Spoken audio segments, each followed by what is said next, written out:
Gracias, buenos días, me da gusto saludarles. Bueno, mi clasecita es una clase pequeña y tiene un breve ejercicio que podemos hacer entre todas, todos. Y entonces, pues les voy a compartir la pantalla para poder comenzar. La clase se llama La escala de la permanencia y bueno, pues es una herramienta de diseño que a mi parecer pues ayuda a complementar muy bien todo lo que hemos visto en el curso de BEAS, ¿no? En bases ecológicas para la agricultura sostenible o sustentable. Y bueno, pues entonces comenzamos. La escala de la permanencia surge como un ejercicio o un método de diseño que se habla mucho en la permacultura y una introducción breve hacia la permacultura, pues es un método de diseño para crear sistemas sustentables basados en las éticas y principios mismos de esta permacultura, que son el cuidado de la naturaleza, acá lo muestran con el logo de la plantita, el cuidado de las personas, con el logo rojo, y el hecho, o pues sí, como el diseño debe corresponder a compartir y cooperar. Y esas son las tres éticas básicas de la permacultura. Y bueno, la permacultura es este método que surge primero para diseñar agroecosistemas, pero luego se adapta para otros tipos de sistemas también. Pues pueden ser todo tipo de sistemas administrativos, educativos, sistemas empresariales, ¿no? En lo reciente ha adoptado este método pues para otro tipo de sistemas, no solamente los agrícolas o agroforestales, ¿no? Y surge desde el trabajo de Bill Mollison y David Holmgren en los años 70 en Australia, y desde entonces pues se ha hecho todo un movimiento social también comunitario que rodea la permacultura como método de diseño. Y acá pues les paso un enlace en donde pueden leer más en inglés, en español, alemán, francés, lo que gusten, para poder descargar también las imágenes, y es un documento corto de más o menos 6 páginas que habla sobre la esencia de la permacultura y un poquito de la historia. Y bueno, Bill Mollison ya murió hace unos años, pero era un gran ideático, ¿no? Le gustaba ir a conocer el mundo y a aprender sobre las prácticas eh, pues que han permanecido durante los milenios en las comunidades para pues adaptarse a estos entornos y para cultivar mejor. Y con su estudiante David Holmgren bueno, escribieron varios libros del diseño de permacultura para poder hacer o divulgar un poco más esta metodología, ¿no? Y pues a mí se me hacen muy lindas estas tres éticas básicas porque nos ayudan a contar, pues sí, la naturaleza es importante, pero también en el diseño de estos sistemas o ecosistemas, agroecosistemas que queremos diseñar, es esencial el cuidado de las personas, cómo se integran las personas a ese diseño, ¿no?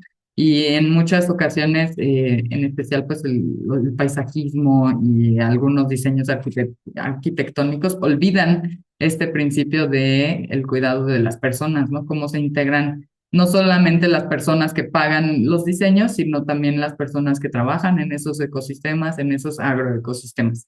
Y la tercera ética, pues sí, súper bonita de cómo podemos compartir y cooperar como una ética esencial.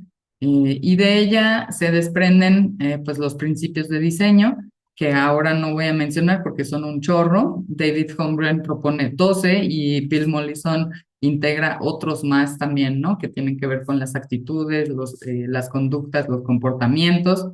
Y bueno, pues es bien interesante aprender de permacultura. En mi caso llevo ya 15 años de que empecé a aprender sobre permacultura, y para mí ha sido un cambio de vida de 180 grados, ¿no? De cómo aprender a diseñar estos entornos en función a tanto la naturaleza, a las personas y para poder producir excedentes que se puedan compartir.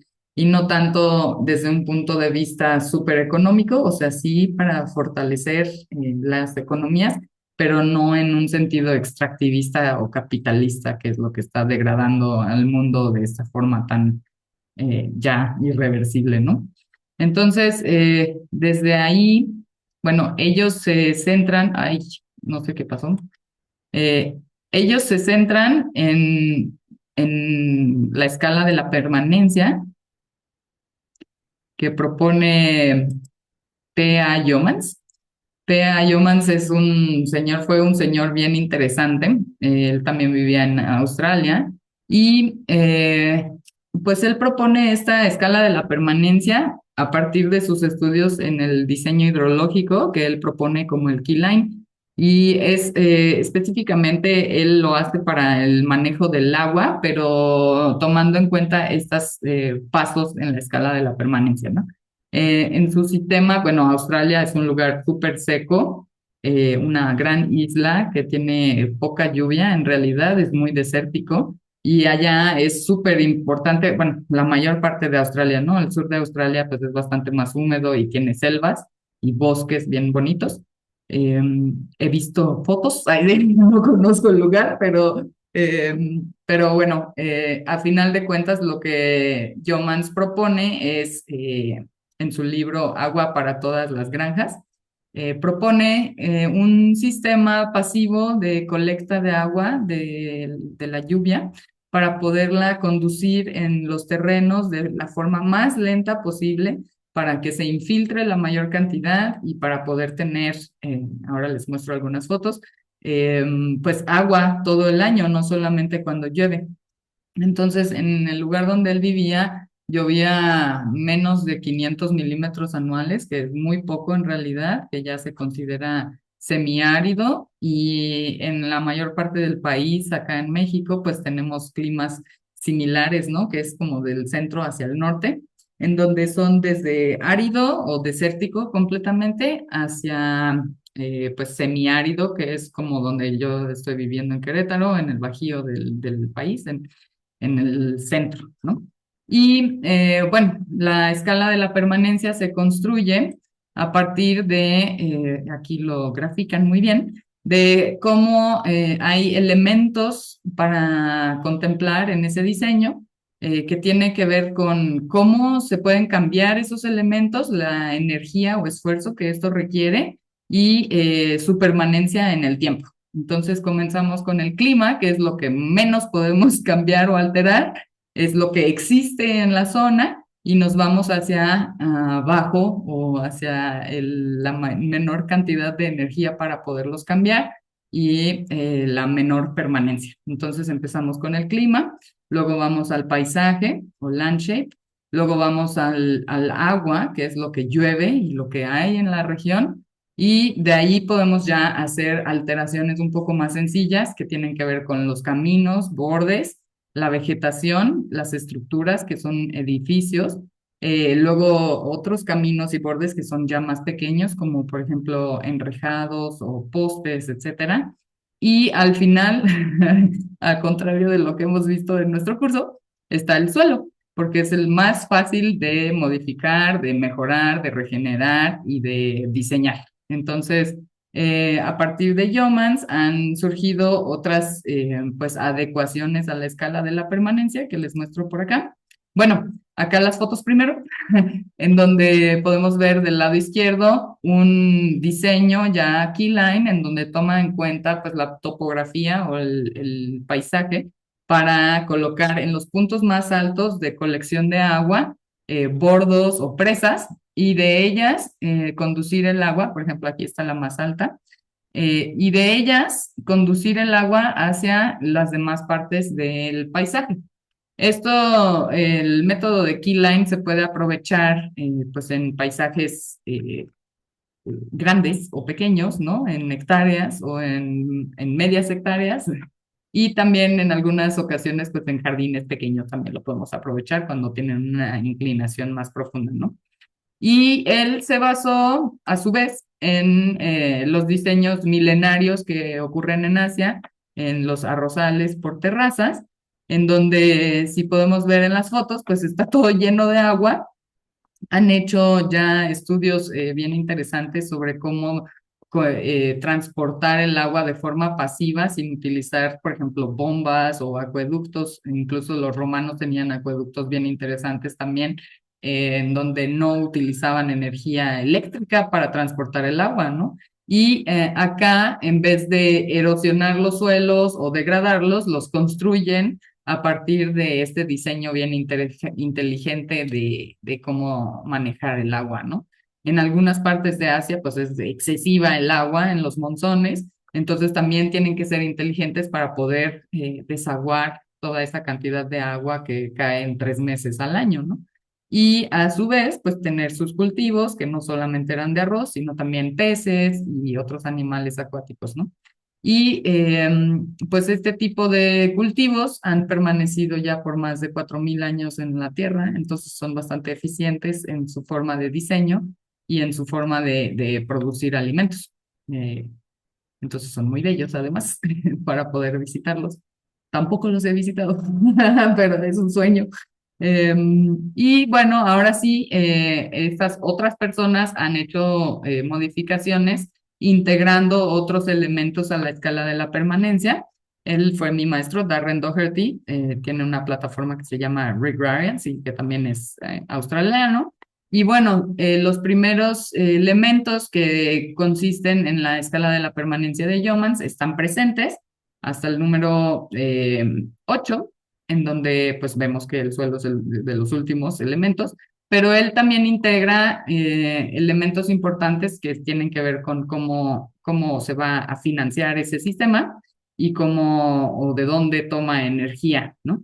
Y podemos ver también una comparación con otros tipos de adecuaciones en donde pues vemos la escala de la permanencia de Yeomans y que se le integran, por ejemplo, otros cultivos en la escala de Very Edible Gardens o jardines muy comestibles, en donde también se introducen animales, por ejemplo, ¿no? Y Dave Jack, por ejemplo, él incluye un número 11 en nuestra escala que tiene que ver con la estética, ¿no? Que también, pues, que sean agradables a la vista y que tengan componentes de paisajismo, pues, inteligente, ¿no? Para poder ser atractivos y poder tener una experiencia, pues, agradable al estar en esos lugares. Que si bien respetamos todo lo anterior, pues también va a haber esa estética interesante de apropiarse, ¿no? Entonces, pues bueno, ahora pasamos al mini ejercicio, o no sé si tengan alguna duda o comentario sobre lo anterior. Si no, Adelante. Bueno, por mí no. gracias. Entonces, pasamos a un mini ejercicio en donde pues hacemos una pequeña lista de nuestros diseños o posibles diseños, en donde vamos a hacer un mini análisis para poder hacer estos puntos. Acá estoy yo tomando la escala de la permanencia que adaptó Darren Doherty de Yeomans y bueno, pues no sé, cada quien está en un clima diferente, en una zona diferente. Entonces podemos ir platicando un poquito sobre los climas en los que están, porque pues es lo que no podemos alterar. Podemos generar microclimas en nuestros espacios, pero es súper difícil, aunque ya lo hicimos como humanidad, alterar el clima general de la zona, ¿no? El cambio climático pues se ha debido a una alteración profunda del paisaje y de la vegetación que teníamos en la Tierra. Y ahora pues tenemos las consecuencias de este gran cambio, ¿no? Entonces, bueno, si están de acuerdo, podemos hacer un pequeño ejercicio en donde anotamos el clima, si tienen sus libretas por ahí, el clima que cada quien tiene y si podemos compartir también, estaría muy bien. En mi caso, el clima es semiárido, y acá, por ejemplo, podemos poner el diseño que hemos estado trabajando en el huerto donde trabajo, que es el huerto La Madriguera. Y acá tenemos una foto aérea que es muy buena para hacer diseños y para poder entenderlo de una forma no tan eh, peatonal. A veces es bueno ver el diseño y la forma topográfica. Entonces, el huerto está en el centro histórico de la ciudad de Querétaro. Y pues bueno, es un lugar interesante, la Facultad de Filosofía, en donde está el huerto, porque tiene más de, pues, 400 años. Este año se cumplen los 400 años de la edificación de este espacio, que antes era un convento, y este espacio que es un estacionamiento, antes era una huerta con abejas y está cerca del río Universidad, que es el río Moctezuma que atraviesa la ciudad. Entonces era un lugar bien bonito, bien fértil, que luego pues le pusieron ahí el pavimento y ya no es tan fértil, pero quedó este jardín que ahora nosotros apropiamos hace 10 años para hacer un huerto urbano, pues universitario, ¿no? Entonces es un espacio de más o menos 100 metros cuadrados que consiste en este triángulo. Estos son árboles de ficus y hay también algunos árboles de eucalipto y pirules que son alelopáticos los tres, las tres especies. Entonces es un reto interesante para poder cultivar en este espacio. Y bueno, pues aquí hay algunas fotos también de cómo ha ido evolucionando este espacio cuando llegamos en esta foto en la esquina arriba derecha. Pues conseguimos tierra y esa tierra pues fue extraída de los cimientos de una construcción arquitectónica y pues fue un regalo, solo pagamos el transporte y fue un camión entero de 7 metros cúbicos de tierra. Entonces sí, pues acá se ve la montaña y que fuimos distribuyendo en este espacio y que eventualmente se fue mejorando. Como les decía, pues lo último en nuestra escala de la permanencia es el suelo, pero bueno, hemos tenido varias estrategias y hoy en día es como esta fotografía en donde ya incluso construimos camas de cultivo permanentes, ¿no? Que ya no van a ser movidas con ladrillo y cemento. Y resultó que, bueno, en la Facultad de Filosofía están las licenciaturas de Historia, obviamente Filosofía, Antropología, Gastronomía y unas nuevas y recientes que son Desarrollo Humano para la Sustentabilidad y otra que se llama Hippie, que trabajan con imágenes y producción sustentable de marketing, que no entiendo muy bien cómo funciona, pero ahí están. Y entonces, pues resulta que los gastrónomos son los mejores constructores de camas de cultivo porque lo hacen como si fueran pasteles gigantes. Y entonces, pues ha sido una labor bien interesante trabajar con estos estudiantes. Y en general, pues hemos tenido siempre cultivos que incluyen flores, que tienen a veces en la milpa de temporal, muchas hortalizas y antes pues sí salían un montón de arbences espontáneas, indeseables y hemos ido mejorando esto pues con un buen acolchado, con también proteger la reja, ¿no? Con otras plantas para que no se meta todo el polvo y la basura de la calle. Entonces hemos tenido todo un sistema de diseño basado en la permacultura y en la escala de la permanencia a una escala pues bien chiquita, ¿no? Que es el huerto urbano de 100 metros cuadrados, en donde preferimos tener pasillos muy pequeños y camas de cultivo pues para aprovechar mejor el espacio. Entonces, en nuestro ejercicio hemos planteado pues estos puntos en la escala de la permanencia, en donde tenemos el clima, que es semiárido o seco, en donde la mínima es normalmente, la temperatura mínima es de 2 grados centígrados y la máxima es de 33 grados centígrados en primavera. No hemos tenido heladas, por suerte, porque también hay vegetación que nos ayuda alrededor y eventualmente también crecieron algunos árboles dentro del huerto, ¿no? El clima es ese, no lo podemos alterar, pero sí podemos hacer microclima en este espacio con el uso de la vegetación. El paisaje es como es, no lo podemos alterar tampoco, requiere una gran cantidad de energía para poder hacerlo. es rocoso y arcilloso.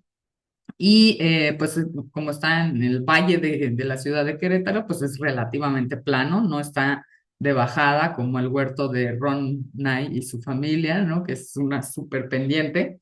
Entonces, las camas de cultivo pues pueden funcionar muy bien.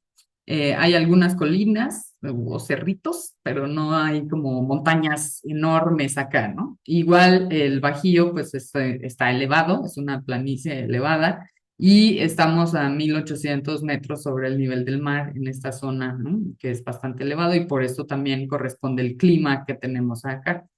Y la precipitación, o sea, el agua con la que contamos, ahí sí en permacultura queremos hacer énfasis en que no vamos a sacar más agua de los acuíferos, pero bueno, el agua que tenemos ahí en el huerto es gratuita, viene del municipio y sale de la llave de agua, ¿no? Pero llueve 710 milímetros anuales más o menos en los buenos años.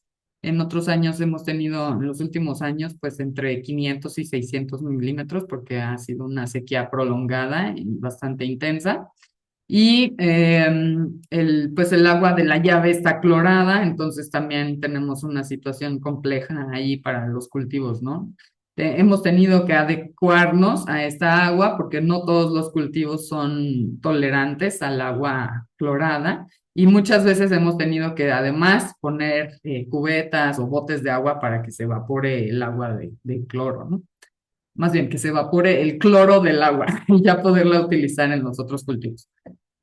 En los accesos o caminos, pues tenemos la calle, como vemos aquí, que es la calle donde se entra al estacionamiento, y por acá anda un basurero en donde se colecta toda la basura de la facultad, y mucha de esa basura, cuando no está bien empacada, pues se vuela al puerto, entonces tenemos que protegerlo.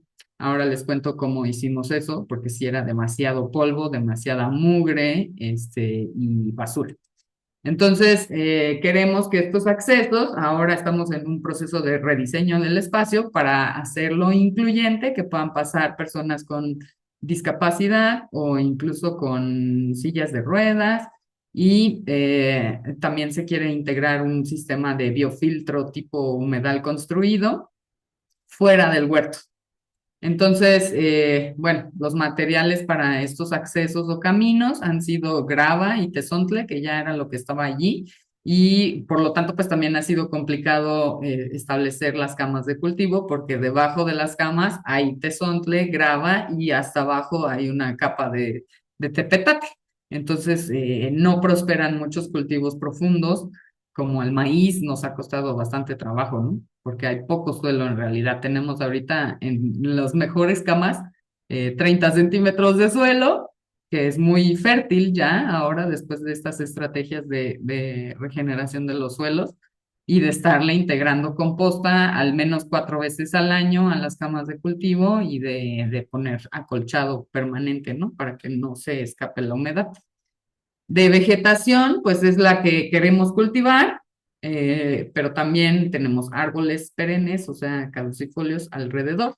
Y pues ahí introducimos, como les comentaba, flores y muchas flores y otras hortalizas, ¿no? Que son principalmente anuales. Y hierbas aromáticas que también nos ayudan a atraer insectos benéficos. Y luego van los edificios. Acá pues no tenemos edificios grandes, nadie se queda a dormir ahí. Tenemos una pequeña bodega para las herramientas, pero también hay que pensar en dónde colocarla para que no se roben las herramientas y que también se pueda pues utilizar bien el espacio, ¿no? Como no sobre las camas de cultivo, obviamente, sino en la esquinita por acá. La tenemos aquí en la esquina donde hay una reja y donde es bien evidente si alguien entra y quiere llevárselas, porque ya sucedió. Entonces, eso sería como el punto 6 en la escala de la permanencia y luego tenemos el punto 7 que son las barreras, bordes o rejas y acá se ve más o menos una reja que construimos que es de madera aquí en el borde, en donde también le plantamos especies que no requieren tanto mantenimiento, que son pues principalmente suculentas y cactáceas y algodón, que el algodón es un arbusto que aquí crece bastante bien, no necesitamos regarlo con tanta frecuencia y el algodón pues es tupido, es perenne y siempre tiene hojas, entonces protege del polvo que puede entrar y además pues atrae otros insectos benéficos y aves. Entonces eso, la barrera viva de algodón nos ha ayudado mucho. Y en el otro lado tenemos suculentas que colgamos en la reja para que pues ahí estaban por ahí abandonadas las suculentas y pues para ver bonito el huerto también son de bajo mantenimiento, entonces se riegan una vez a la semana y nos funcionan bastante bien. Y entre las estrategias de regeneración de los suelos, pues ya les comenté algunas, pero otras serían, por ejemplo, la asociación y rotación de los cultivos, que también practicamos. No, bueno, hacemos un método que se llama cero labranza, en donde no volteamos el suelo o tal vez 10% de labranza, que cuando preparamos los suelos integramos la composta pero evitamos voltear el suelo porque eso expone pues la capa fértil al sol y a la sequedad del aire de acá y pues se mueren los microorganismos, en especial los benéficos, los otros se encapsulan y los parasitarios también. Entonces, eso es lo que hacemos con las estrategias de regeneración de suelo y ya les compartiré el viernes cómo van los resultados del estudio microbiológico, a ver si es cierto que está funcionando nuestro método y en qué estado de sucesión estamos, ¿no? Y por último, pues estamos tratando de abrir en el sistema económico, abrir una cooperativa y también practicamos el trueque, pero no de forma muy sólida todavía. La cooperativa es para poder garantizar acceso a los recursos porque pues en la facultad no nos dan nada, ni semillas, solo el agua, ¿no? El agua es gratis. Este, pero no nos dan otros apoyos como la compra de semillas o de repente nos han dado algunas herramientas, pero lo demás ha sido autogestivo, ¿no? Conmigo como docente allí y con los estudiantes que pueden aportar tanto semillas, plantas o dinero para poder capitalizar un poquito. Como es un huerto educativo, pues muchas plantas mueren en el camino, en los intentos de educar a las personas, porque se les olvida ir a regar o tienen otras ocupaciones o pues obviamente están en este proceso de aprendizaje y pues deshiervan cosas que a veces son las hortalizas, etcétera, como algunas equivocaciones, pero es parte de este proceso y desde, por ejemplo, la administración quieren que sea un huerto productivo, pero no quieren invertir, por ejemplo, en un sistema de riego ni en un jardinero que esté ahí constantemente dando mantenimiento. Entonces hemos tenido que hacer como todo un tipo de estrategias autogestivas para que funcione el espacio. Si además a mí no me pagan las horas de fuera de clase, ¿no? Entonces ahí tenemos toda una situación bien compleja para poder garantizar el espacio. Y extrañamente, bueno, en vacaciones no hay pago, en vacaciones es cuando más verde y productivo es el espacio, porque pues yo me encargo de cuidarlo cada 2 o 3 días voy y estoy trabajando en el espacio. Y por último, pues sí tenemos energía eléctrica que viene pues de la red municipal o estatal o federal, que es la CFE, pero en realidad casi no ocupamos la energía eléctrica porque pues no, solamente cuando hacemos construcción, por ejemplo, de la instalación de la reja o utilizamos el taladro, la caladora, hemos requerido la energía eléctrica. Todo lo demás se trabaja de forma manual con las herramientas del jardín. Entonces, pues la energía es humana. Y al general, cuando terminamos el semestre, pues cosechamos y hacemos un convivio donde comemos ensalada del huerto y hacemos un asado, ¿no? Con las cebollitas o todo lo que se produzca allí y así podemos entregar un poco a la comunidad. Pero bueno, pues hay también esas hierbas aromáticas que pueden llevarse libremente las personas para consumo seguro de estas plantas. Y en lo reciente, bueno, ya tiene como 5 años que introdujimos un pequeño estanque y esto en una palangana o en una tina metálica. Y esto pues ha traído muchos otros insectos benéficos al espacio, ¿no? Para que puedan ayudar. También tenemos un problema con los gatos que son ferales y que en la biblioteca les gustan los gatos y los alimentan, pero pues andan ahí en el huerto y a veces también cazan las aves que se acercan al huerto, ¿no? Entonces pues sí tenemos todo un proceso de gestión en el espacio para poderlo cultivar. Entonces, bueno, pues por mi parte es todo de nuestra mini clase. No sé si tengan dudas, comentarios. Voy a dejar de compartir, pero igual les puedo compartir la presentación eh, para que ustedes la tengan en PDF. Los gatitos son malvaditos en el huerto. No nos gustan en realidad.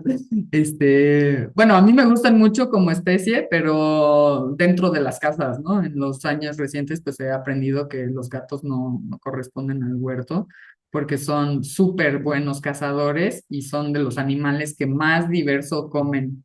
Entonces, matan todo y no necesariamente se lo comen, sino están jugando y matan lagartijas, aves, otros insectos, etcétera. Entonces, le doy la palabra a Lisa. Hola, Bella. Gracias. Qué bueno ver ya en imagen todo lo que nos contabas y qué reto tan grande. Y pues me pasa eso se pone uno con sus temas y obvio todo sobre el tema del agua.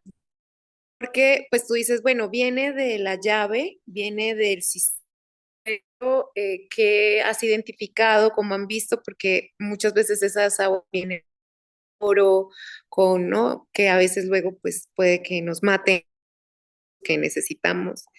Y no entendí, perdón si me lo perdí o entendí, no sé, quiero confirmar, el estanque que dices que han colocado, ¿dónde están recolectando cuando sé que hay poca lluvia, pero cuando hay recolecta o, o dentro del sistema, con esto que nos mostraste al principio que está buenísimo?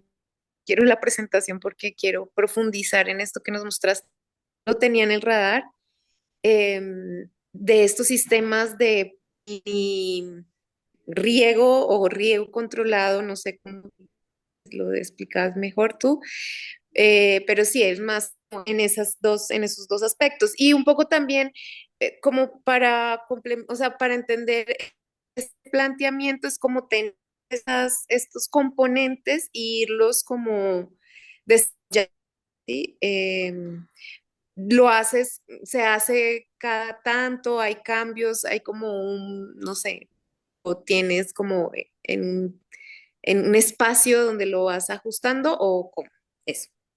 Gracias, sí, no tenemos captación de agua porque no tenemos techos. Entonces, para captar agua necesitamos techos y tanques, ¿no? Entonces, el estanque pues se va rellenando más o menos una o dos veces a la semana con el agua de la llave. Las plantas ya aprendieron ahí que el agua pues es la que hay y se han adaptado. Tenemos 5 especies de plantas en ese pequeño estanque y estas incluyen cola de caballo, tenemos una que se llama mariposa de la noche, una que no sé ni no sé qué especie es, pero parece una brásica de agua, y algas, ¿no? Que andan por ahí.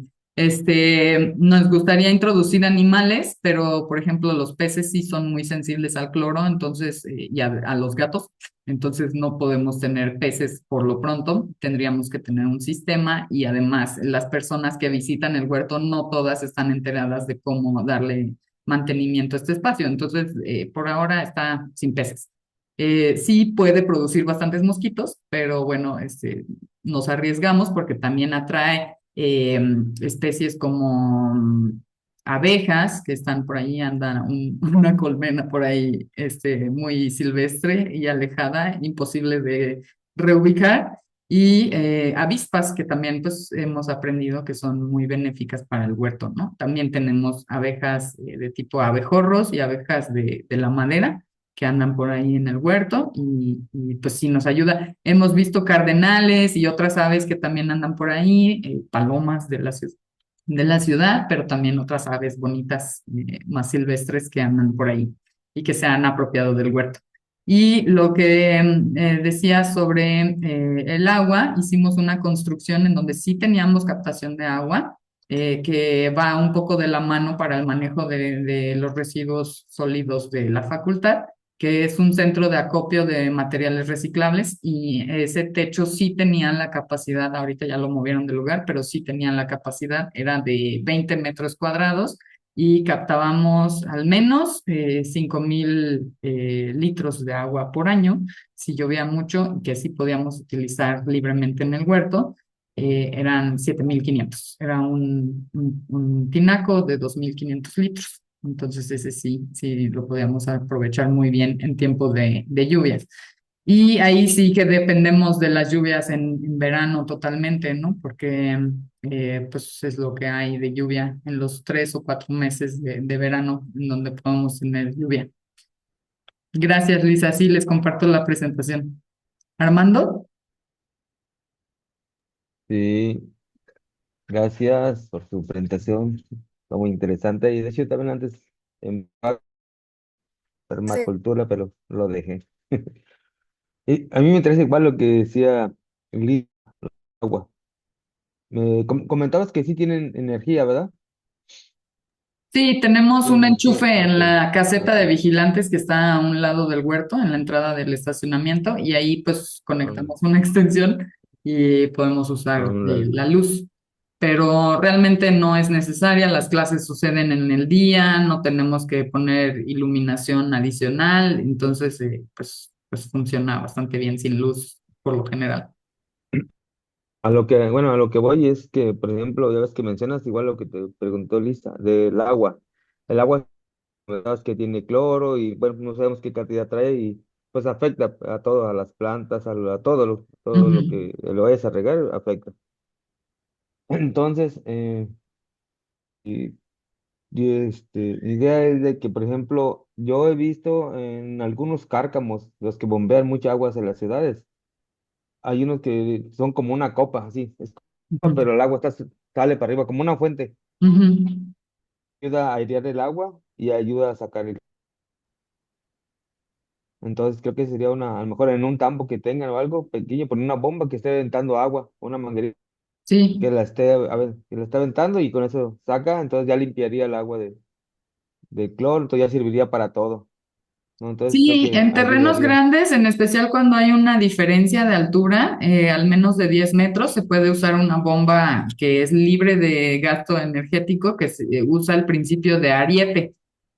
No sé si Ujú, la has escuchado. Esta bomba de Ariete, cuando cierras la llave de agua así rápido, se siente como la ujú. presión del agua y es ese mismo principio que sube el agua. Cuando baja por esta pendiente de 10 metros, tienen la capacidad de subirla un montón. Sí, Sí. entonces, sin gasto energético. Igual les puedo compartir información de este tipo No, de yo decía porque si tienes un tambo y agarras agua del grifo, ajá, entonces puedes meter una bombita sumergible, Ujú. la metes en el mismo tambo y un rato que la esté aireando. Que le esté El- aireando nomás para.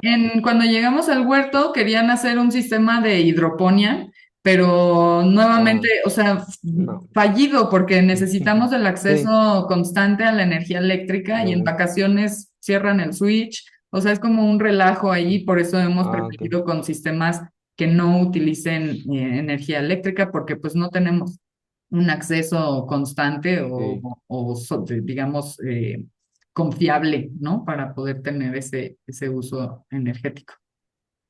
Gracias, Ándale. Armando. Entonces, bueno, la idea era esa, ¿no? Y otra de que también pues les cae poquita agua, ¿no? En el Sí, año.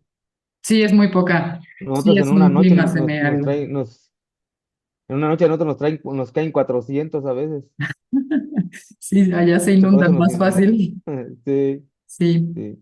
Muy Sí, bien. y además Gracias, está sí. distribuida en 4 meses, ¿no? Que Ah, empieza junio, julio, aparte. agosto y una parte de septiembre, a veces un poco en mayo.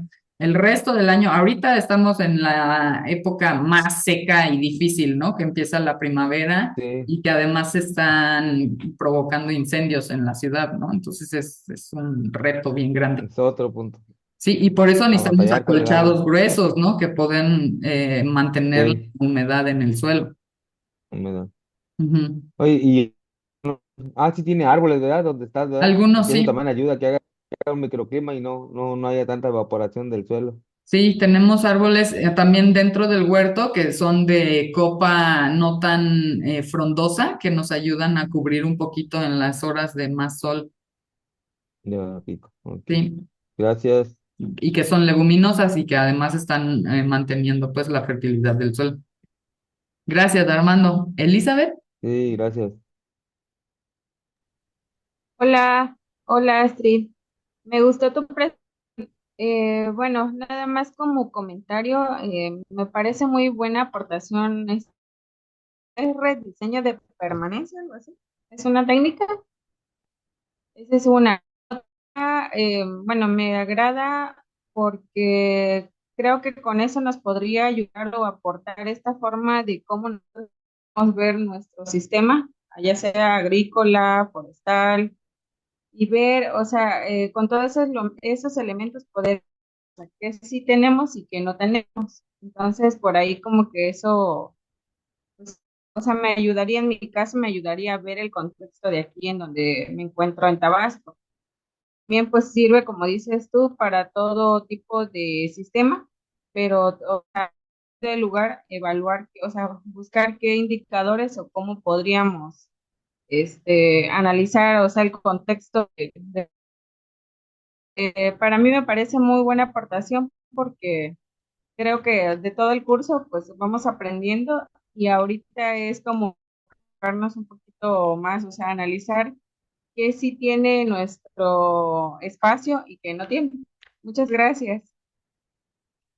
gracias, Eli, muchas gracias. ¿Y Monse? Bueno, yo también me quedé un poco pensativa porque también Aguascalientes es semiárido, semicálido y estaba pensando en el campo del agua, que es desierto, bueno, más o menos. ¿Y cuál sería la estrategia ahí para el agua? Pensé perfectamente en la vegetación, las barreras y todo, pero el rollo sí es el agua, porque sí tienen su planta tratadora y todo, pero no sé si llegue como a los espacios donde no hay, tendría que ver como tubería, cuáles serían, porque la captación dices que solo es por techos. O no. En un terreno más grande, pues se utiliza el diseño hidrológico para la captación, sería el propio terreno. Entonces, se hacen cálculos de cuánta agua se puede almacenar y en qué partes altas se puede almacenar. Esa es la técnica del keyline. Y Ujú. sí, tienes toda la razón, es un súper reto para pues, nuestra región del país y el norte, ¿no? Y pienso también pues en Sonora, en el desierto de Chihuahua, en el desierto de Coahuila, en Ujú. la península de Baja California, ¿no? Que sí son súper áridos, que llueve 250 milímetros o menos al año y que sí necesitamos ahí entonces pensar en cómo pues tanto conducir y captar el agua, hacerla permanecer en el terreno y hay Ujú. estrategias como el arado de Yeomans, que es una herramienta bien especial, en donde en vez de darle la vuelta al suelo, abre canales que pueden ser desde 30 centímetros, 50 o hasta 1 metro, dependiendo del suelo. Y es como un mini canalito así que abre y que se trabaja sobre las curvas a nivel para que cuando llueva se infiltre el agua. Al mismo tiempo se puede hacer una plantación especialmente como de algunas pasturas que son resistentes a la sequía y eventualmente se va captando más y más agua. Eh, Eventualmente también se tiene que pensar en la vegetación que corresponde a ese clima, por ejemplo, árboles frutales que corresponden como chabacanos, higueras, ¿no? De higos, granadas y otros árboles productivos que no necesitan tanta agua y más bien ahí pues es como nos adaptamos a una dieta más desértica, ¿no? No tanto Ujú. preferir las hortalizas verdes que consumen mucha agua, sino empezar a pensar en nopales, en magueyes, en otras plantas que sí crecen en este tipo de climas tan secos, ¿no? Ujú.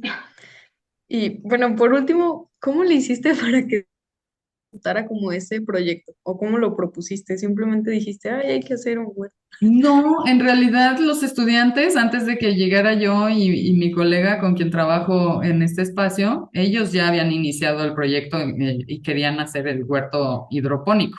Y entonces, pues consiguieron una beca estudiantil para poder un poco equiparse, pero se dieron cuenta que necesitaban asesoría y capacitación y entonces pidieron a la facultad, a la administración, que les dieran un taller. Entonces, el taller de huertos urbanos está alojado en los talleres de formación integral, que es como, por ejemplo, deportes y cultura, y ahí está el taller del huerto. Entonces, lo pueden tomar cualquier persona los primeros 4 semestres de su carrera para poder aprender y pueden repetir. Y hemos tenido varios estudiantes que pues les gusta tanto que repiten los 4 semestres el huerto y luego hacen su servicio social y a veces sus prácticas profesionales en el huerto. Entonces ya ahí permanecen 2, 3, 4 años, ¿no? Trabajando. Y estas personas han sido súper valiosas en el espacio, ¿no? Porque dedican su tiempo, pero también pues aprenden un buen. Y para mí como docente es un reto porque no puedo hacer el mismo semestre una y otra vez, ¿no? Se tiene que ir adecuando en la profundidad, en distintos niveles educativos para que estas personas sigan aprendiendo, no se queden con el conocimiento básico. Entonces ha sido interesante. Y que Mm, también, pues, uno esperaría, hay una licenciatura de horticultura ambiental en la Facultad de Ciencias Naturales y ellos no tienen huerto, por ejemplo, tienen unos invernaderos, pero no tienen un huerto comunitario o urbano que realmente se haya apropiado por los estudiantes. mm. Muy bien, muchas gracias. Gracias. Pues un gusto. Creo que ya nos pasamos de la media hora también, pero ha sido muy nutritivo. Yadira, ¿quieres comentar algo también? ¿Ya no?